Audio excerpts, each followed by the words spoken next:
Welcome to Haaretz.com. I'm Aimee Amiga and I'm here with Bradley Burston, who has been highly critical of the Jewish nation state bill that is threatening to bring down the government of Prime Minister Benjamin Netanyahu. Bradley, you have warned that this bill could turn, if it's passed, all of Israel into the West Bank. What is it about this bill that has got so many in Israel and people who care about Israel so worried? I think there are three main areas of problem. One of them is the language of the bill itself, what it actually says.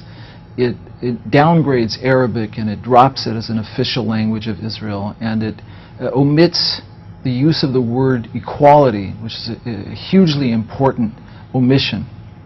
And secondly, it's a question of where this is leading and what kind of doors this opens, what kinds of implications this law has for Israel as a society and for the government and its practice. And in particular, you see a implied attack on the Supreme Court, which is really the last check and balance to the executive and legislative branches of government.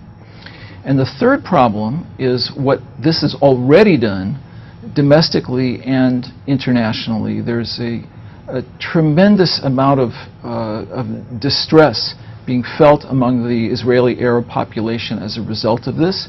This is seen in many ways as an attack on the Israeli Arab population.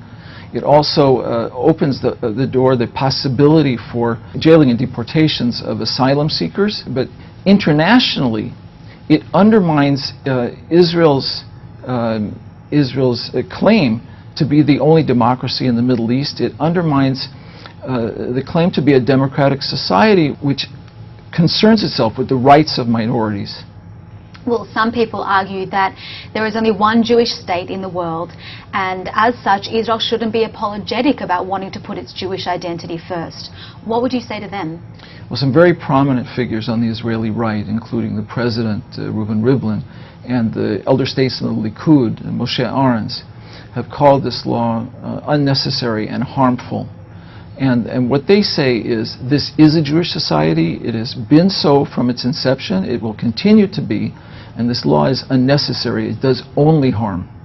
Well, could Israel be primarily a Jewish country without being racist or discriminatory? I believe that it can, but it requires a tremendous commitment on the part of the government to concern itself with the rights and the privileges of minorities, and to foster coexistence, and to refrain from anything that might be considered incitement. And this government, I have to say, has failed in all of those areas. Do you think the bill actually has a real chance of being passed into becoming a basic law? Not in its present form. The bill was proposed, in a sense, as a sop to the right.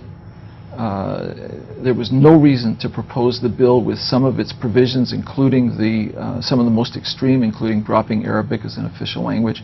But they did it anyway. The Prime Minister did it. Chances are, if the bill even comes to the Knesset for final passage, and I have a question as to whether it actually will, it will be a much watered-down version of this. So all the damage that's been done will remain. Hopefully, some of the implied damage will not happen. Are you saying, I just want to go back on something you just said, are you saying that this is just a political ploy by people in the right wing? Primarily. I see. Well, thank you very much for joining us, Bradley Burston. Thank you, Aimee. I'm Aimee Amiga, and you're on Haaretz.com.